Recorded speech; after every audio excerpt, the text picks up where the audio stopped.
Sa diha nga mulakaw na unta si Jesus, may tao nga midagan ngadto kaniya, miluhod sa iyang atubangan ug nangutana.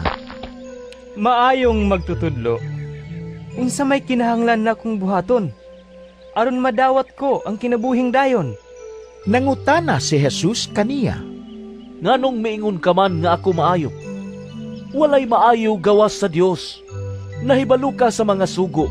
Ayaw pagpatay, ayaw panapaw, ayaw pangawat, ayaw pagbutang-butang, ayaw panglimbong.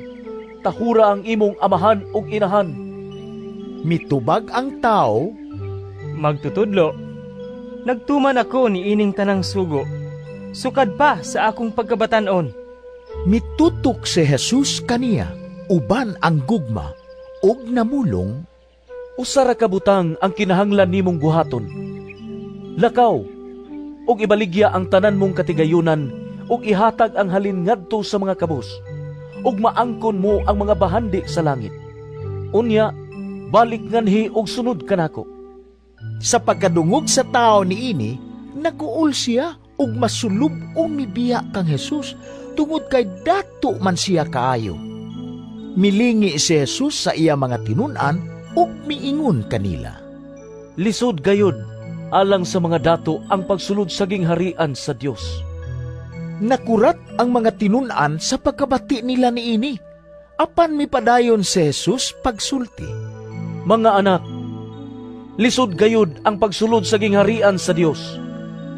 Masayon pa sa usa ka kamilyo ang paglusot sa lungag sa dagom kaysa pagsulod sa usa ka dato ngadto sa gingharian sa Dios. Nahibulong pag-ayo niini ang mga tinunan ug nangutana sila kang Jesus.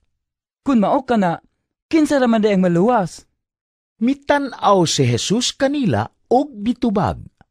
Dili kini mahimo sa tao, apan mahimo sa Dios, kay ang tanan mahimo gayud sa Dios. Unya, misulti si Pedro. Nasayod ka nga gibiyaan na mo ang tanan ug misunod kami kanimo. Miingon si Jesus kanila.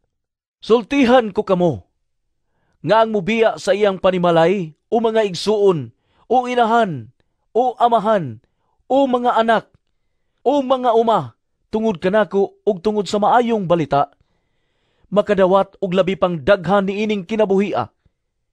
Makadawat siya ginatus ka mga balay, mga igsuon, mga inahan, mga anak ug mga uma, bisan tuod og lutuson siya.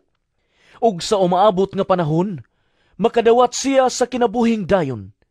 Apan daghan sa naiuna karon, maulahi.